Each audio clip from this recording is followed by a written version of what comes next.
Terima kasih. Assalamualaikum warahmatullahi wabarakatuh. Selamat malam, selamat datang di acara Leadership Series yang nggak tahu nomor berapa, tapi yang jelas yang pertama di tahun ini. Topik kita hari ini adalah Leadership and Organizational Ethics. Ya, mungkin topik yang tidak terbilang seksi begitu ya, tetapi adalah topik yang sangat penting, apalagi di Indonesia ini, di mana lingkungan kita tidak menunjang. Ya, kadang-kadang orang kalau ngelihat lingkungannya tidak menunjang, kita ikut-ikutan gitu. Justru menerapkan organizational ethics itu paling challenging di Indonesia, karena saya pernah ditugaskan 2 tahun di Singapura. Wah, di sana mah nggak susah-susah gitu ya, karena lingkungannya bersih. Kalau di sini jauh lebih susah karena lingkungannya polusi, banyak polusinya. Jadi disinilah kita perlu menerapkan budaya organizational ethics yang erat kaitannya dengan kepemimpinan. Seperti biasa, saya akan memulai dengan lebih banyak teorinya, begitu ya. Nanti Kang Eri yang sebentar lagi datang, beliau akan bicara sharing experience ya. Nanti saya akan bacakan juga CV-nya Kang Eri, meskipun banyak orang udah tahu, tetapi saya baca CV-nya ada banyak hal yang baru juga di situ yang saya baru tahu ya. Dan yang jelas beliau adalah orang yang sangat tepat untuk sharing experience mengenai organizational ethics. Baik, saya akan mulai. Ada beberapa bahasan yang akan saya bawakan. Ya. Jadi kita akan mulai dengan the essence of leadership ya. Kemudian kita akan bicara ethical perspective in organizations, kemudian strengthening ethical behavior. Yaitu 3 topik yang akan saya bawakan. Kemudian Pak Eri nanti akan sharing experience mengenai leadership and organizational ethics ya. Berikutnya, kalau kita bicara leadership, ya, leadership itu apa sih? Serangkaian actions yang membuat orang fully and willingly committed. Ya, saya garis bawahi fully and willingly committed untuk melakukan langkah-langkah di dalam mencapai tujuan organisasi dengan berpegang kepada nilai-nilai yang sudah disepakati. Selamat datang Pak Eri. Saya mulai duluan ya. Jadi tadi saya menyampaikan, saya mulai teorinya, nanti giliran yang susah-susahnya, sharing experience-nya nanti Pak Eri. Jadi kalau kita bicara leadership, saya garis bawahi di situ fully and willingly committed ya. Bagaimana kita bisa membuat orang-orang yang kita pimpin itu diawasi tidak diawasi, dia akan melakukan hal-hal sesuai dengan nilai-nilai yang dipegang untuk mencapai tujuan organisasi. Ya, kadang-kadang ada yang membuat orang melakukan sesuatu itu dengan ancaman, dengan konsekuensi dan mesti diawasi. Ya, itu itu kita masih belum leadershipnya belum kuat. Kalau kita bisa membuat orang committed, ya, willingly and fully committed, nah itu kita bilang bahwa leadershipnya kuat. Berikutnya, nah jadi leadership itu bagaimana kita mempengaruhi orang, memotivasi orang, menginspire orang. Nah, untuk itu tugas pemimpin adalah membuat timnya sukses. Ya, kalau kita pemimpin masih fokusnya kepada diri sendiri, nama kelasnya belum cukup canggih gitu ya. Kalau pemimpin beneran dia fokusnya bagaimana membuat timnya sukses, bagaimana membuat organisasinya yang dipimpinnya sukses. Ya, fokusnya bukan kepada diri sendiri. Dan kalau kita bicara leadership, pondasinya adalah trust. Ya, kalau trust itu ada, kita akan lebih mudah memimpin, lebih cepat, lebih murah, kata tadi disebut the speed of trust ya. Tetapi kalau trust itu tidak ada, jadinya lebih susah, lebih lama, lebih mahal ya. Dan kalau kita bicara trust, pondasinya saya pikir ada 3 ya, paling tidak. 1, competence. Ya, kalau leaders kita punya kompetensi yang baik, kita cenderung percaya. Ya, tapi kalau ditunjuk pemimpin yang nggak punya kompetensi, wah, orang mulainya dengan bertanya-tanya ya. Seringkali ada menteri di announce kita mulai berpikir backgroundnya apa, kenapa dia begitu ya. Jadi ada masalah trust di situ. Kompetensi satu.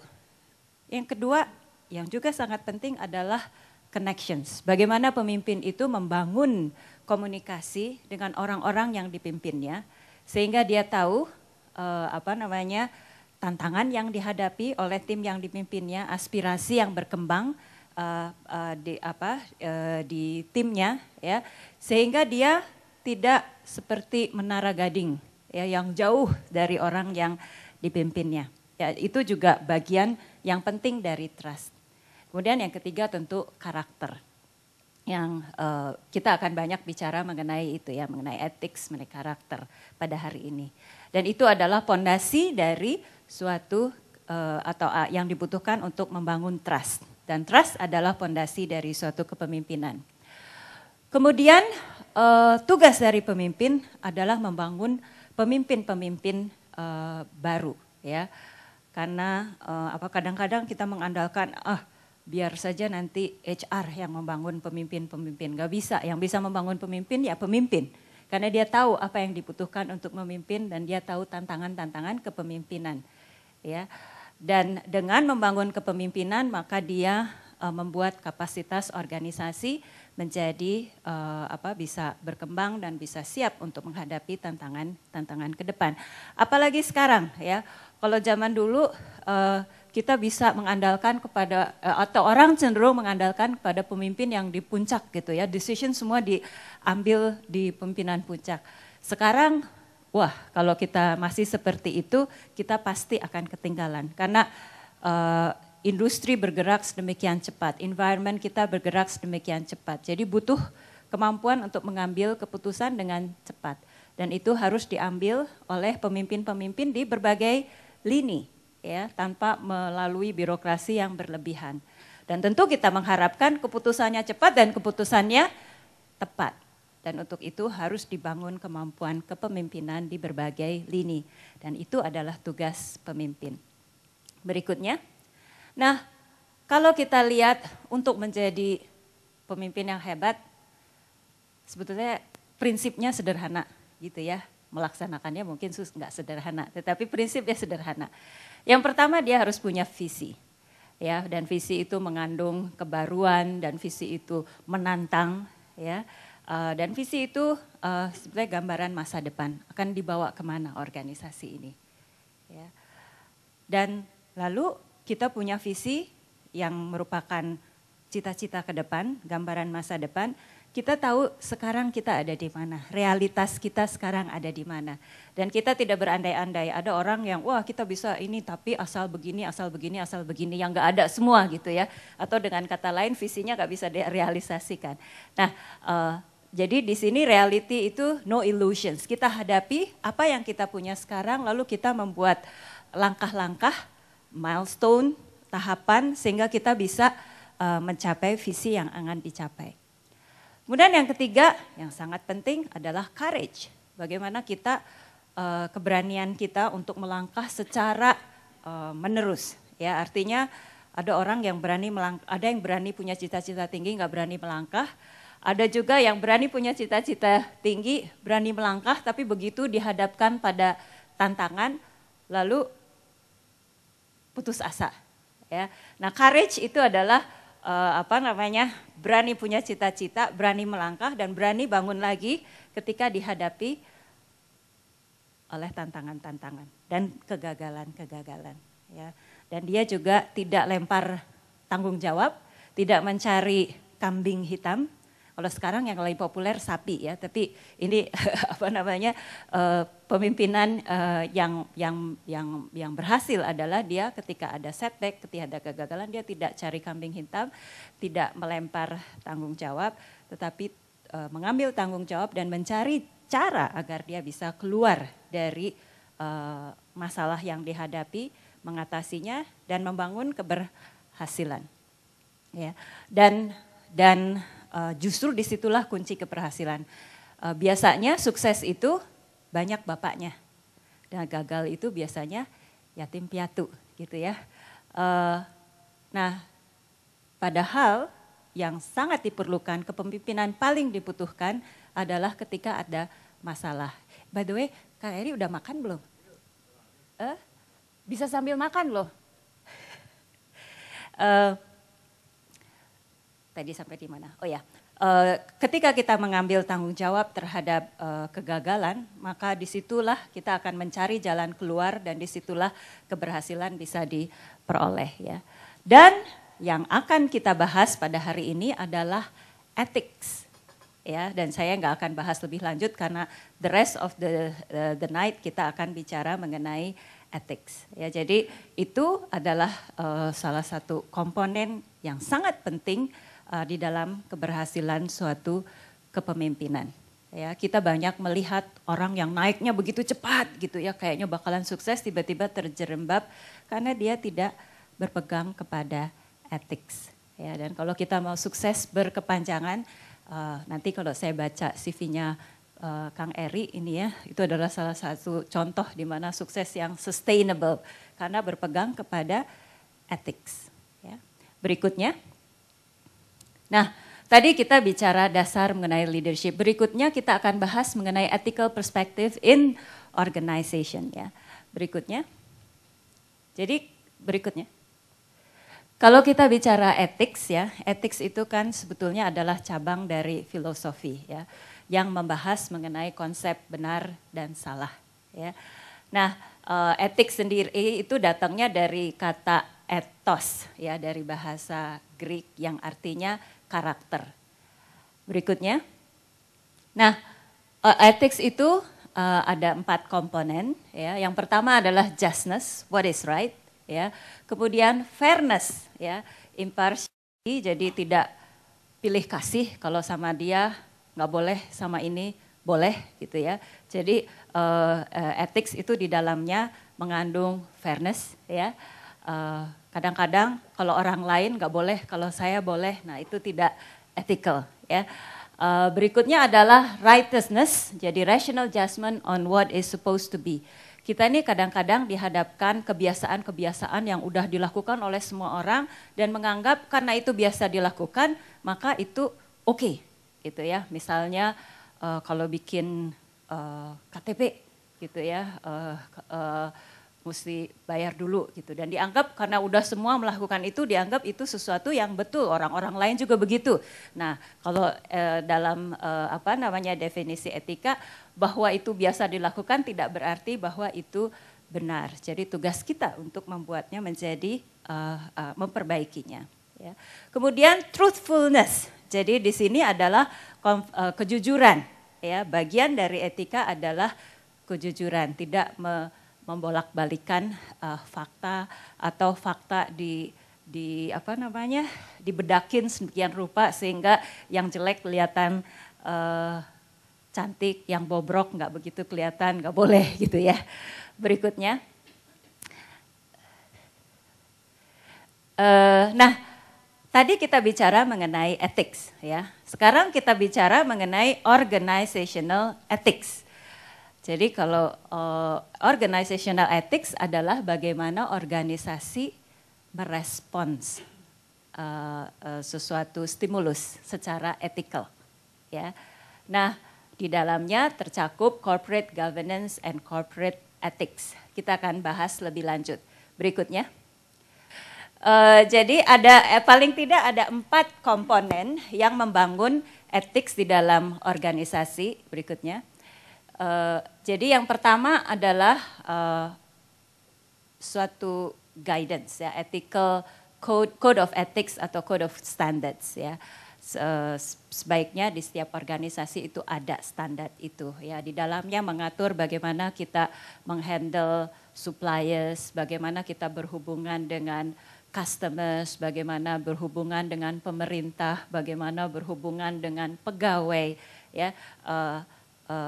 Sebaiknya itu dideskripsikan ya, dan diupdate ketika ada hal-hal yang baru ya. Seringkali bisnis bergerak sedemikian cepat, ada hal-hal yang dulu nggak pernah muncul sekarang muncul, itu perlu dimasukkan di dalam code of ethics ya, dan itu perlu dipegang oleh semua pegawai Ya.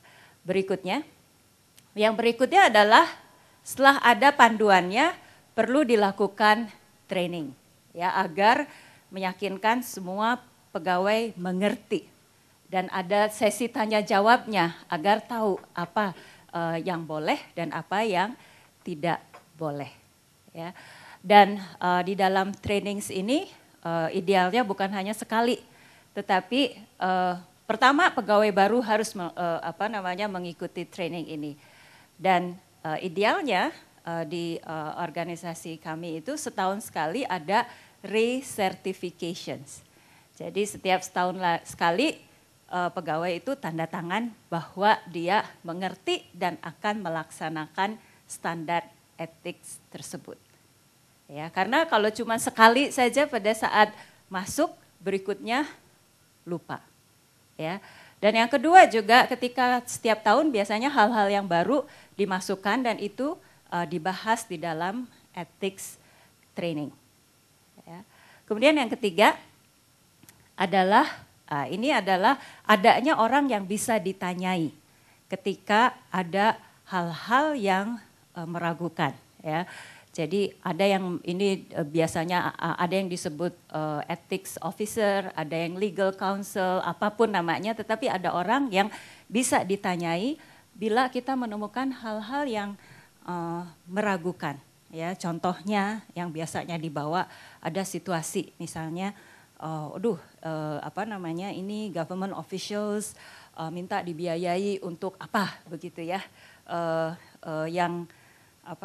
semua pesaing memberikannya. Jadi kalau kita tidak memberikannya, kita bisa apa begitu ya. Nah, hal-hal seperti itu biasanya pegawai butuh suatu keyakinan, tempat bertanya. Ini sebaiknya bagaimana? Ya, dan perlu ada orang yang bisa menjawab. Ya, agar ketika ada konsekuensi terhadap tindakannya itu orang ini mempunyai ada yang membackup ya. Jadi ini sebaiknya ada di dalam organisasi. Kemudian yang keempat adalah yang sebaiknya juga ada adalah sistem untuk melaporkan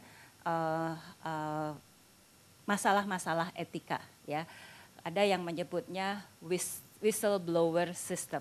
Jadi orang bisa melaporkan dengan confidential. Karena kalau sistemnya tidak confidential, orang akan takut melaporkan, takut kepada atasannya. Sehingga sistem ini harus dibuat sedemikian rupa sehingga melindungi orang yang melapor. Ya. Karena seringkali kalau sistem seperti ini tidak ada ya, orang yang melakukan pelanggaran itu membuat suatu jaringan sedemikian rupa sehingga saling melindungi begitu ya, sehingga tidak ada orang yang berani melaporkan. Ini kalau di Indonesia aja kebetulan ada Nasaruddin gitu yang bernyanyi gitu, jadi tiba-tiba rentetannya panjang ketahuan gitu ya. Kalau nggak ada Nasaruddin yang bernyanyi barangkali itu tersimpan rapi tanpa pernah ketahuan karena banyak yang terlibat di situ dan saling melindungi ya. Jadi ini gunanya sistem for confidential reporting. Berikutnya. Nah, peran pemimpin. Ya, peran pemimpin itu sangat besar di dalam menentukan iklim di dalam organisasi dalam kaitannya dengan etika. Ya, pemimpin yang baik dia akan membangun dan menghidupkan organizational ethics yang baik ya, sehingga dan pemimpin yang baik dia akan menjadi panutan bagi orang-orang di bawahnya. Jadi dia membangun sistem dan dia menjadi role model sehingga organisasinya terlepas dari tantangan yang luar biasa tetap menjunjung tinggi etika yang baik. Ya. Berikutnya, nah kalau kita bicara ethical behavior di dalam organisasi itu ada banyak yang berpengaruh di situ. Ya. Jadi ada internal organization influence, ada external, ada individualnya sendiri, ya, dan itu akan kemudian diwujudkan dalam ethical or unethical behavior. Ya, kita akan bahas satu persatu komponennya. Berikutnya, yang pertama adalah internal organizational influence. Ya, jadi di situ kita tadi udah bahas apakah ada ethical codes. Ya, dan ethical codes-nya itu apakah dihidupkan atau sekedar sesuatu yang ditulis dimasukkan ke laci. Ya. Kemudian di situ ada organizational culture. Ya, jadi culture itu dibentuk, dibangun melalui suatu waktu, ya, suatu period. Ya, ketika kita menuliskan ethical codes, ya, kemudian yang dihidupkan melalui training, melalui penghargaan bagi mereka yang mengikutinya dan peringatan bagi mereka yang melanggarnya secara konsisten, maka itu akan menjadi budaya. Ya. Dan ketika budaya itu terbentuk akan memudahkan bagi orang untuk berlaku ethical. Ya. Ambil contoh kalau kita sekarang pergi ke Singapura, ya, Singapura kan serba bersih gitu. Orang Indonesia yang biasanya buang sampah sembarangan gitu, kalau pergi ke Singapura dia langsung disiplin. Ya, karena lingkungannya, budayanya membentuk itu. Sebaliknya orang Singapura pergi ke Indonesia, tiba-tiba itu dia. Jadi ketika code of conduct itu dihidupkan, maka itu akan membuat menjadi budaya dan itu memudahkan bagi semua orang di dalam organisasi, termasuk orang yang baru yang masuk ke dalam organisasi itu untuk bertindak sesuai dengan standar etika yang tinggi. Ya, kemudian size dari organization rupanya ada pengaruhnya, demikian juga structure. Ya, kita akan bahas ini beberapa hasil studi berikutnya. Jadi di sini studi menunjukkan bahwa organisasi yang lebih besar itu punya kecenderungan untuk berlaku unethical. Jadi kita harus hati-hati, ya. Semakin besar organisasi kita harus semakin disiplin di dalam membangun budaya dan membangun sistem agar meskipun besar tetap ethical. Karena studi menunjukkan perusahaan yang besar punya kecenderungan untuk berlaku unethical. Ya. Kemudian managers punya kecenderungan untuk berlaku unethical di dalam organisasi yang desentralisasi. Ya, ini barangkali hubungannya dengan power tends to corrupt gitu ya. Begitu dikasih power punya kecenderungan untuk corrupt. Tidak berarti bahwa desentralisasi itu jelek, tidak. It's just kita harus hati-hati, kita harus membangun sistem agar meskipun desentralisasi tetapi tetap standar etika itu tetap hidup dan dihormati, ya. Kemudian mid managers punya kecenderungan untuk berlaku unethical demi kelihatan bagus di mata atasannya. Nah, jadi artinya apa? Artinya sebagai atasan kita mesti make sure tidak mudah dibohongi dengan asal Bapak senang gitu ya. Laporan-laporan yang kelihatannya cantik tapi sebetulnya di dalamnya itu ada bobrok. Jadi sebagai atasan kita mesti menggali dan meyakinkan bahwa laporan yang dimasukkan itu adalah realitas, bukan sesuatu yang dibungkus sedemikian rupa sehingga hal-hal yang tidak baik itu tidak kelihatan. Berikutnya, tadi kita bicara mengenai internal, ya, influence yang mempengaruhi ethical behavior. Berikutnya adalah external organization influence. Jadi ini pengaruh di luar organisasi. Ya, hal-hal di luar organisasi yang mempengaruhi adalah political and legal system di luar organisasi, misalnya di pemerintahan. Ya, kemudian industry culture. Ya, kadang-kadang kita melihat ada kartel di dalam organisasi. Ya, semuanya kompakan untuk melakukan sesuatu yang sebetulnya unethical, sehingga kalau ada sebagai member dari organisasi itu serba salah gitu kan ya. Kemudian national culture dan environment. Berikutnya, nah di sini adalah tantangan kita. Kalau kita lihat Indonesia ini ya tahun 2012 ya, Corruption Perception Index-nya ada di 32 ya. 32 itu dari skala 1 sampai 100. 100 bagus, 1 jelek. Dan kita ada di 32 ya. Kalau kita kuliah ya, skalanya 1 sampai 100, nilainya 32, lulus nggak? Nggak lulus ya. Nah, jadi kita ini environment-nya seperti ini ya. Jadi itu membuat kalau kita tahu bahwa ethical behavior itu dipengaruhi oleh internal, eksternal, dan individual. Kalau kita tahu eksternalnya itu begini buruknya, maka kita harus make sure bahwa internal dan individualnya baik. Ya, karena kalau enggak mudah sekali tercemar oleh lingkungan yang tidak kondusif. Ya. Berikutnya, nah faktor yang berikutnya adalah individual di dalam organisasi. Ya. Organisasi itu terdiri dari individu-individu, dan individu ini mereka masing-masing mempunyai personality dan mempunyai nilai-nilai yang ditumbuhkan di dalam keluarganya ya, dan mungkin di sekolahnya ya. Kemudian mereka punya moral principles dan mereka punya lingkungan di mana mereka dibesarkan yang mempengaruhi nilai-nilai yang dipegang oleh individu ya. Jadi ini juga mempengaruhi ethical behavior yang ditampilkan oleh organisasi. Berikutnya, nah jadi outputnya internal, eksternal, dan individu itu mempengaruhi ethical behavior. Berikutnya, jadi kalau kita tahu ya dari faktor ini eksternal kita itu jelek, maka kita harus yakinkan internalnya bagus, individu yang kita hire juga orang-orang yang mempunyai moral principle, nilai-nilai yang baik, supaya terlepas dari external influence yang jelek, kita tetap outputnya itu baik. Ya. Berikutnya, nah kenapa sih orang melakukan hal-hal yang unethical? Ya, biasanya alasannya adalah mungkin karena merasa no one will find out.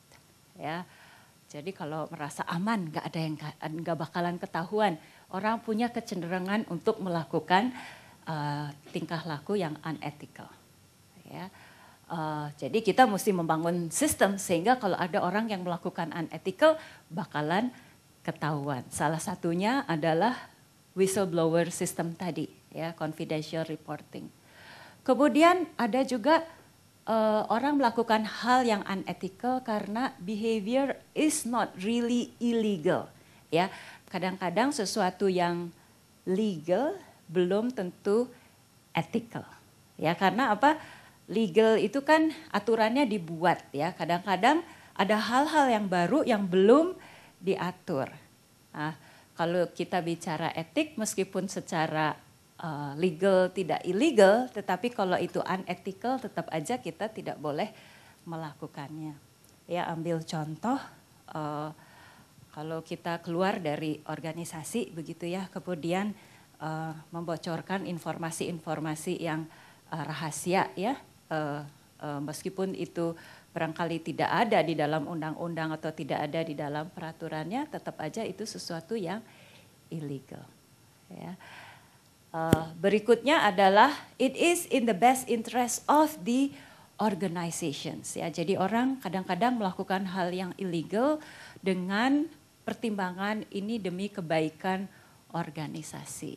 Misalnya, ya, ini kalau saya nggak ikutan nyogok nih, maka kita nggak dapat bisnisnya. Maka kehidupan, hajat hidup orang banyak di dalam organisasi bisa terganggu, ya. Tapi tetap aja yang namanya unethical. Karena sebetulnya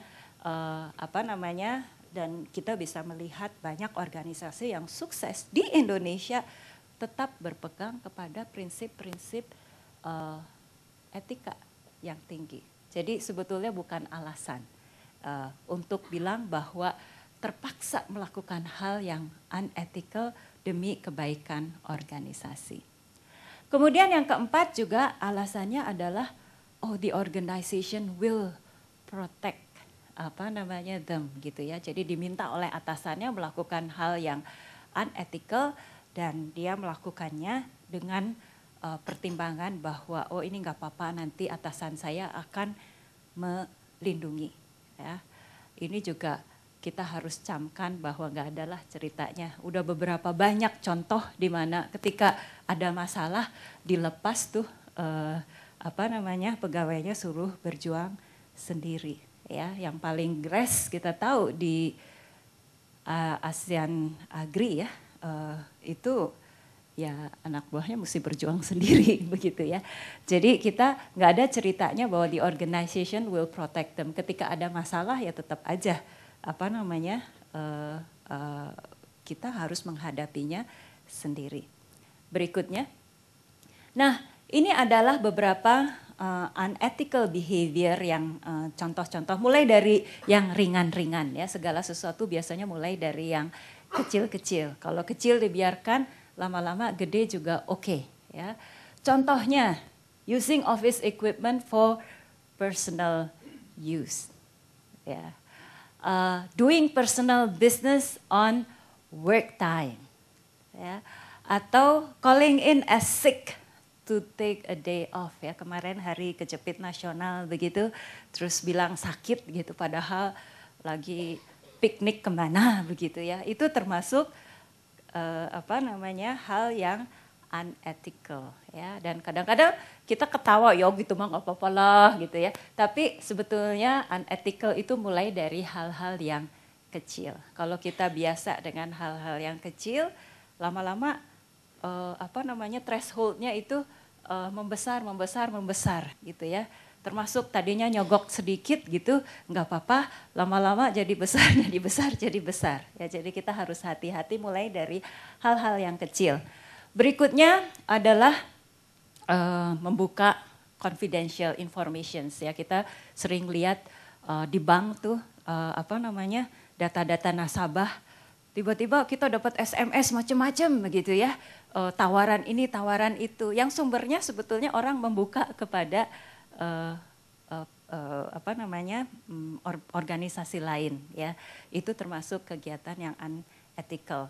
Kemudian ini juga kita klaim kredit terhadap pekerjaan yang sebetulnya hasilnya orang lain ya, tapi kita aku sebagai itu hasil kita. Itu juga termasuk yang unethical ya. Kemudian juga menutup-nutupi kesalahan sendiri ya, karena orang tuh pada intinya narsis gitu ya, dia berbuat kesalahan dia tutup-tutupin. Ini termasuk unethical. Kenapa? Karena sebetulnya kalau dia ngaku menyelesaikannya gampang gitu ya, tapi kalau dia tutup-tutupin itu masalah lama-lama jadi gede, jadi lebih susah ya. Seperti api, kalau kecil kita injak juga mati gitu ya, tetapi kalau apinya sudah besar kita injak, kitanya yang mati gitu, apinya mah nggak mati ya. Jadi ini bahayanya kalau kita menutupi kesalahan selagi masih kecil ya. Berikutnya contoh yang lain, nah ini yang lebih besar ya.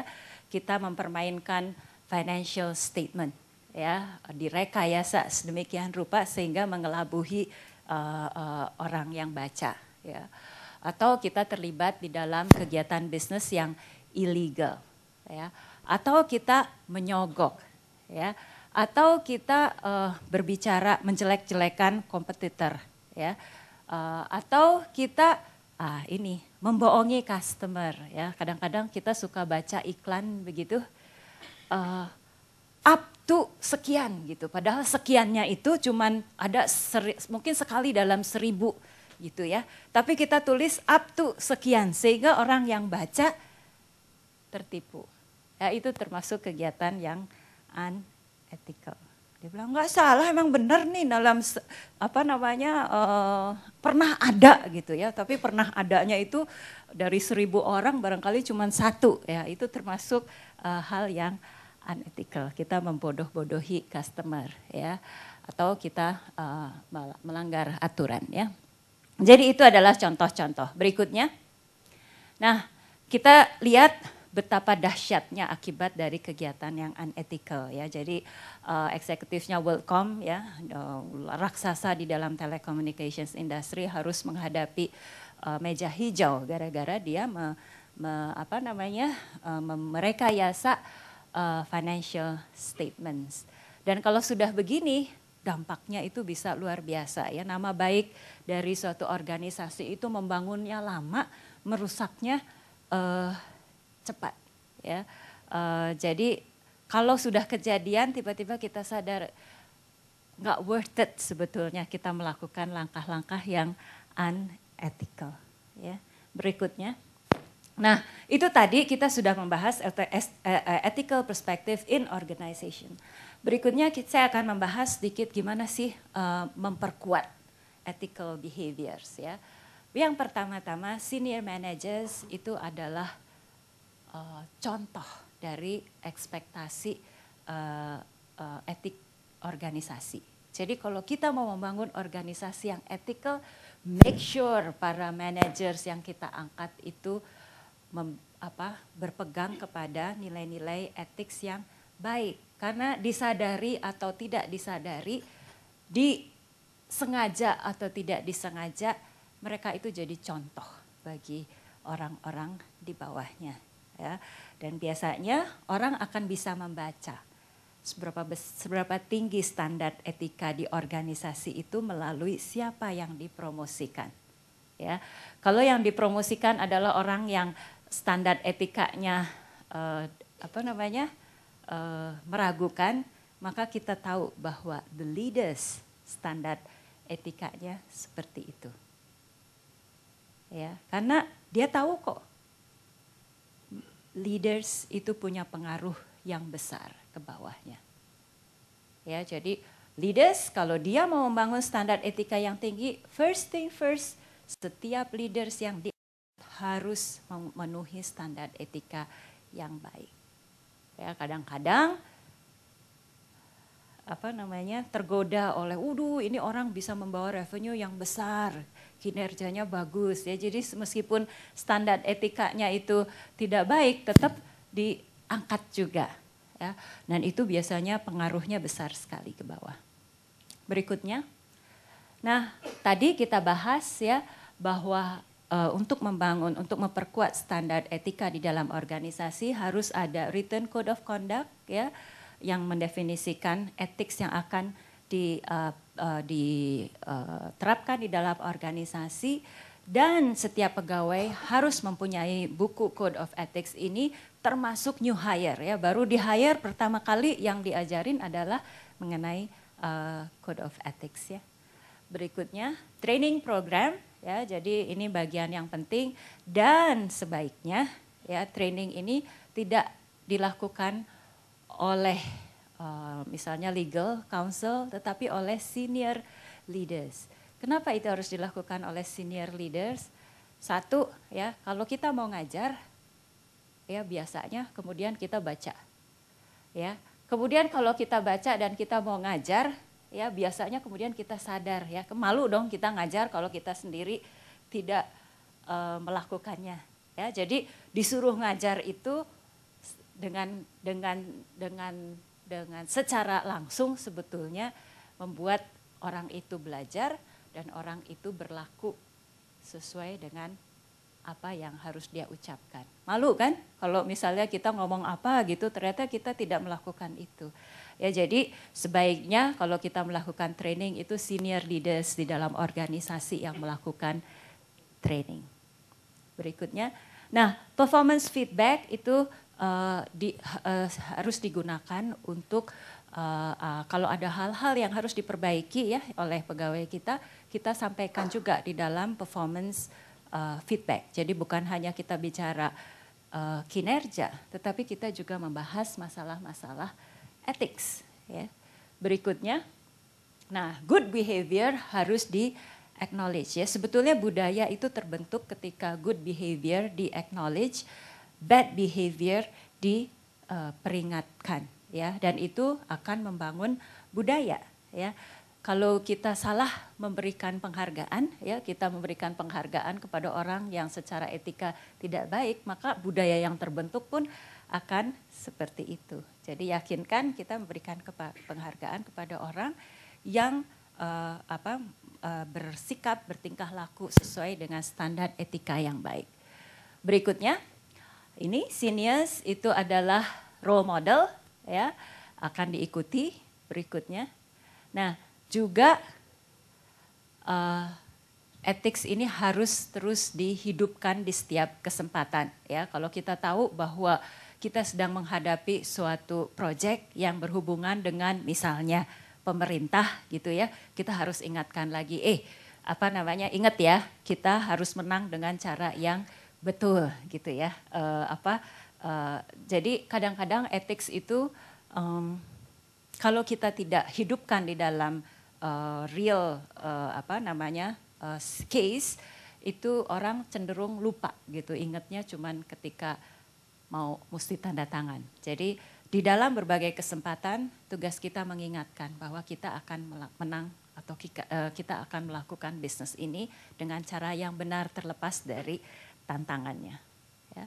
Berikutnya,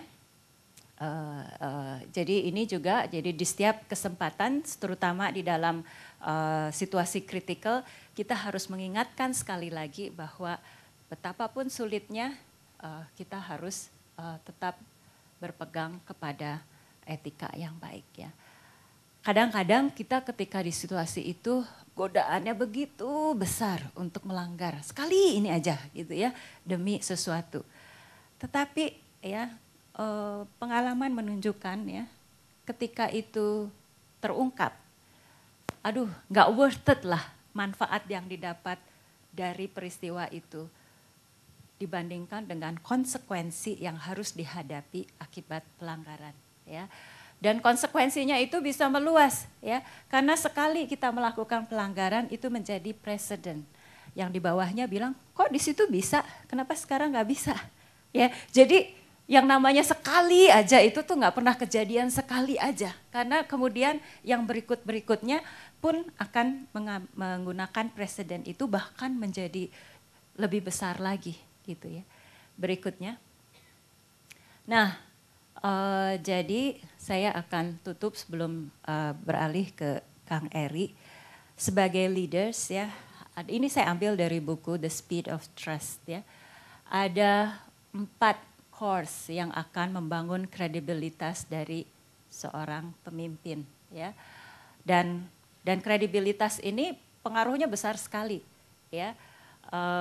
Karena kalau pemimpin sudah tidak kredibel, susah untuk dia mempengaruhi orang lain. Ya, saya mulai tadi pemimpin itu garis bawahi dia bisa membuat orang lain melakukan langkah-langkah, ya, committed, willingly, ya, jadi secara penuh, ya, willingly committed, ya, dan dia bisa melakukan itu kalau dia punya kredibilitas. Ya, dan kredibilitas itu dipengaruhi oleh 4 hal. 1, integrity. Ya, apakah ada kesesuaian antara kata-kata dan perbuatan? Ya, apakah kita menerapkan standar yang sama? Ya, kalau kita minta orang lain disiplin, apakah saya disiplin? Kalau kita minta orang lain tidak boleh korupsi, apakah saya tidak korupsi? Ya, justru urutannya saya dulu tidak korupsi, baru saya bisa minta orang lain untuk tidak korupsi. Itu bagian dari integrity. Ya.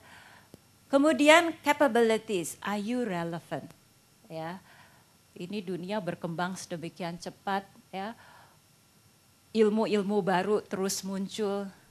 Tugas kita adalah membuat lifelong learning. Ya, kita terus belajar agar kita tetap relevant. Ya. Dan yang keempat, results. Ya. Kadang-kadang kita pikir antara ethical, integrity dan result itu terpisah gitu ya. Enggak, kita tuh harus resultnya bagus dan kita harus melakukannya dengan cara yang bagus ya. Enggak boleh pilih salah satu deh gitu kan. Ethical aja atau resultnya bagus aja gitu. Jangan pilih dua-duanya, enggak bisa. Dua-duanya penting ya, kita harus mencapai hasil yang bagus dengan cara yang bagus. Dan 4 hal ini menentukan credibility dari leaders. Ya. Berikutnya ini adalah 13 trust building behavior. Ya, yang behavior yang membangun trust.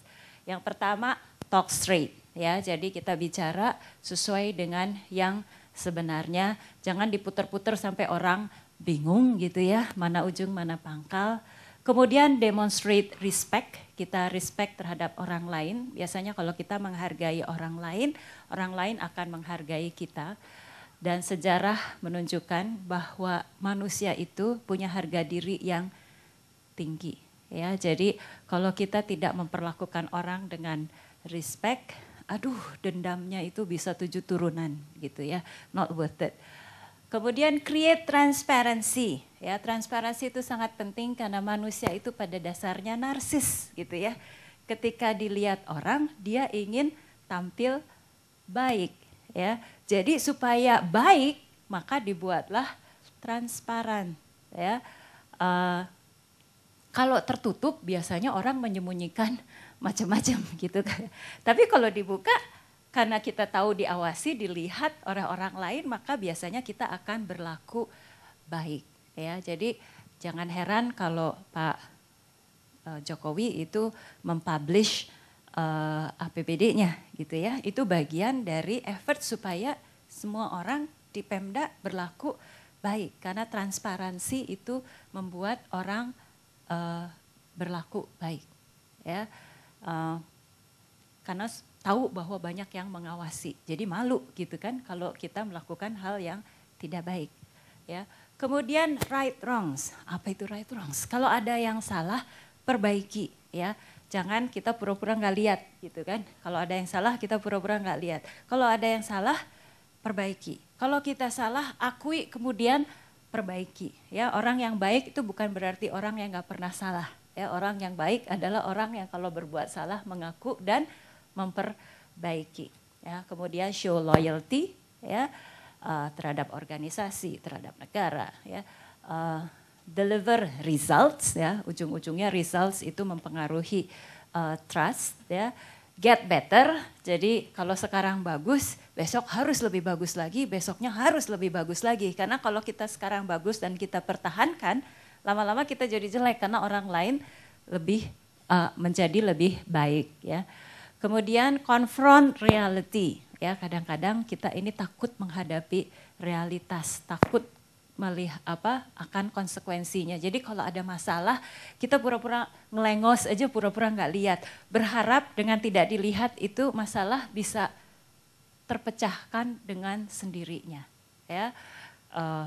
Berbagai situasi menunjukkan bahwa masalah itu ketika kita pura-pura nggak lihat, bukannya hilang, malah muncul lagi dan muncul lagi, itu udah jadi gorila masalahnya. Tadinya padahal masih monyet yang lucu gitu ya, tiba-tiba jadi gorila yang siap menerkam. Ya. Kemudian yang lain adalah clarify expectations. Kadang-kadang kita sering dihadapkan pada problem karena saya berpikir apa, dia berpikir apa. Gitu kan, akibatnya dia melakukan apa, kita melakukan apa, dan dia nggak puas, kita nggak puas ya. Dan kuncinya untuk menghindari itu semua adalah make sure di dalam berkomunikasi kita set ekspektasi yang jelas, dimengerti oleh kedua belah pihak. Kalau perlu kita spend time lebih banyak untuk membahas dan untuk meyakinkan bahwa kita sama-sama tahu apa yang diharapkan. Practice accountability, tadi kita sudah bahas, jangan lempar anduk. Saya suka geli sendiri ngelihat gitu kan di TV, oh itu bukan saya, itu saya tidak tahu gitu kan. Leaders udah lempar anduk ya. Tugasnya leader suka atau tidak suka, kita bertanggung jawab terhadap apa yang terjadi di dalam organisasi kita, tahu atau tidak tahu gitu kan. Kuncinya adalah kita harus make sure bahwa diawasi, tidak diawasi, hal yang baik yang terjadi. Ya, kita bikin sistem sedemikian rupa, culture sedemikian rupa sehingga orang akan merasa terganggu kalau melakukan hal yang tidak baik. Ya. Dengarkan dulu, ya, listen first. Ini kadang-kadang nih kita semakin tinggi ya, semakin susah mendengar gitu kan, maunya didengar. Padahal semakin tinggi justru semakin kita harus lebih pandai mendengar.